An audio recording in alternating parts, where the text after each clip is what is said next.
Welcome back. It's your boy Coach O. Got another breakdown for you guys.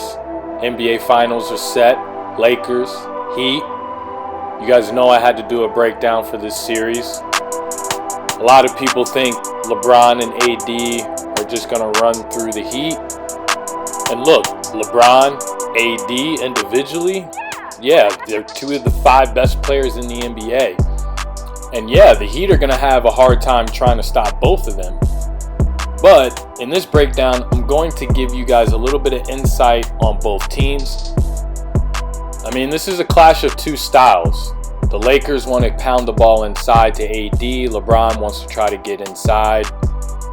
The Lakers aren't that great of a three-point shooting team. The Heat are one of the best three-point shooting teams in the league. They're not as big as the Lakers, but they use that 2-3 zone to try to keep the ball outside the paint and maybe make the Lakers shoot threes. And without further ado, let's get to why you guys are here.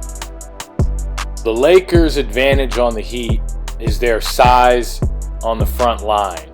JaVale McGee, Dwight Howard, Anthony Davis. Coming off that Boston series, this is going to be a big adjustment because the Celtics are a lot smaller than the Lakers.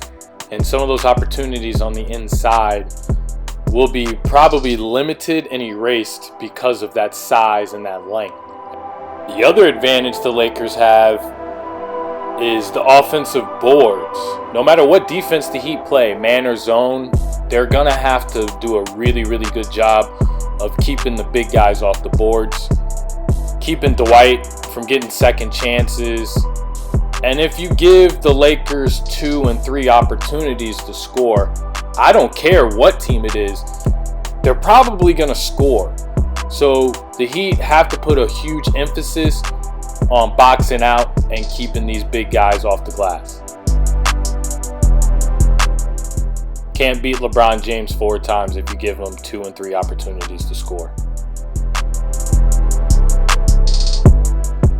Now, let's talk about this 2-3 zone the Heat love to use. And yes, you have to beat the 2-3 zone by shooting threes, and the Lakers aren't that great at shooting threes. But the one weapon that they do have is Anthony Davis at the free throw line.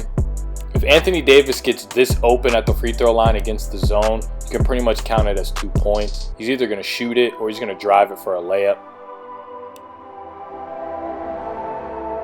The other thing Anthony Davis is really good at is finding open players against the zone. He can exploit that middle, and the Heat have to do a really good job of keeping him away from that free throw line and getting open. Pretty much if he gets it there, you can almost count it as 2 points, whether for him or for someone down on that short corner or opposite to a shooter. And this 2-3 was the Heat's bread and butter in the Eastern Conference Finals to beat the Celtics, but I'm not sure if this defense is going to exactly work the same exact way against the Lakers. Look, they're not going to be able to take everything away, but the 2-3 zone might make LeBron more a perimeter jump shooter and might make players like Kentavious Caldwell-Pope, Danny Green, Markieff Morris, and Rondo perimeter jump shooters. Then that might give the Heat the best chance to win. As you see here, Kelly Olynyk does a great job stepping up on LeBron's drive. And if you're the Lakers, Caldwell-Pope has to make these shots if the Lakers are going to win this championship. Danny Green too. He's going to get those kickouts from Anthony Davis and LeBron from that high post. And if the Lakers are going to win this championship, he has to cash in on these threes. The Heat do a good job of turning defense into offense out of their 2-3 zone. They use deflections and steals. But the most important thing that they have to do in this 2-3 zone is they have to rebound. It's a very difficult task to do, not only because they're so big, but there's no definitive guy to block out. So they have to find a body. Sometimes zone offenses have guys coming from all over different places to come in and crash the offensive boards. And like I said before, you can't give any team, I don't care if it's LeBron James and the Lakers or the local rec team. You can't give any team 2 and 3 opportunities and think that you're going to stop them from scoring.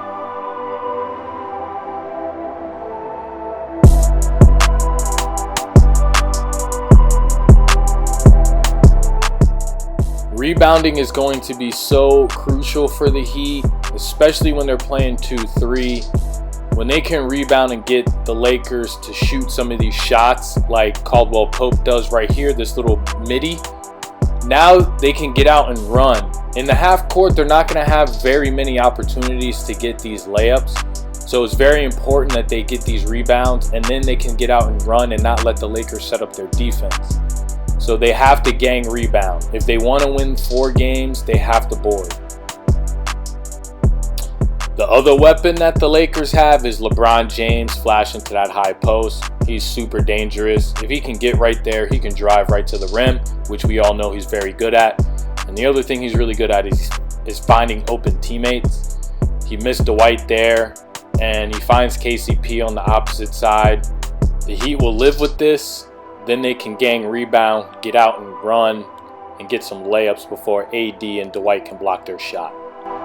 Bam Adebayo is going to be humongous in this series. His defense on AD is going to have to be so big for the Heat because he's probably one of, if not the only guy that can man up against AD and give him trouble. And I know you guys have been watching the Eastern Conference Finals. These clips are from earlier in the season, but his individual offensive game has really expanded, and I think he can get Dwight, JaVale McGee, and maybe even AD to pick up a couple fouls. Manufacturing easy buckets in the half court's not going to be easy, but one of the ways I think the Heat can do it is off the pick and roll and off their handoffs. Dwight Howard, JaVale McGee, they're not very good in that drop pick and roll coverage that the Lakers like to use. So I think the Heat can really exploit the Lakers in pick and roll and find ways to either get Bam and other guys some easy layups off the rolls or find open shooters off the roll by the Lakers committing. Another thing the Heat are very good at in the half court is finding these little sneaky cuts off of Bam posting up or off the elbow, as you see here.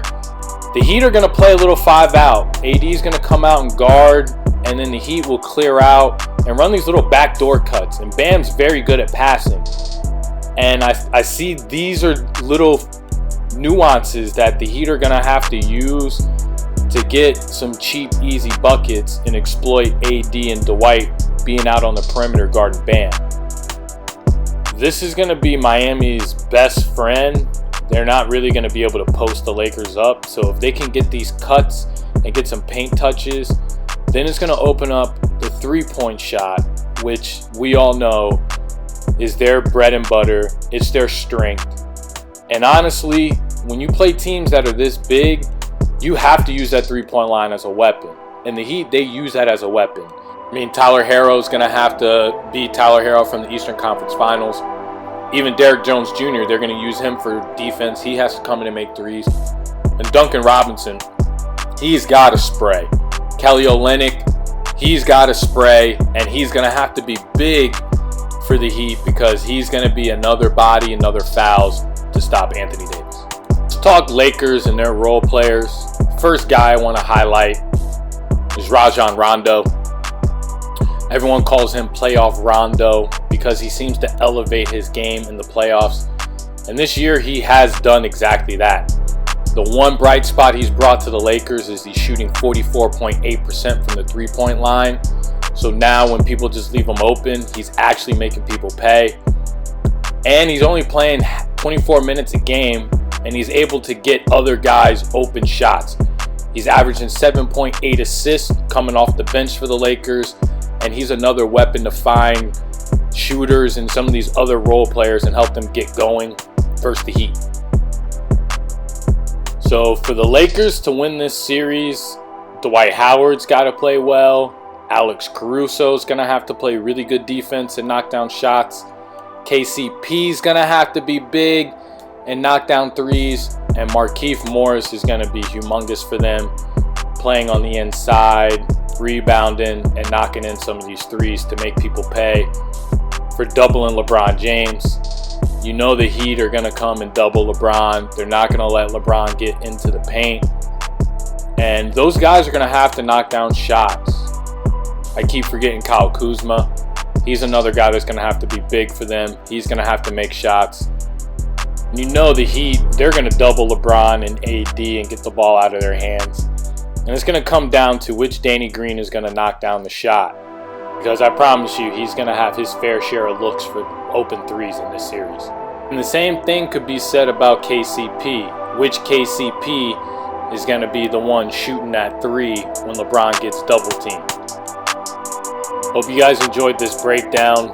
Gives you guys a little bit more insight to what you guys are going to be looking at come tomorrow night and for the rest of this series. Both teams, role players, are going to be a big factor in playing defense and especially in shot making. Don't forget, hit that like button, subscribe to the channel, helps me out tremendously. Hope you guys enjoy game 1 and the rest of the finals. Take care. Peace.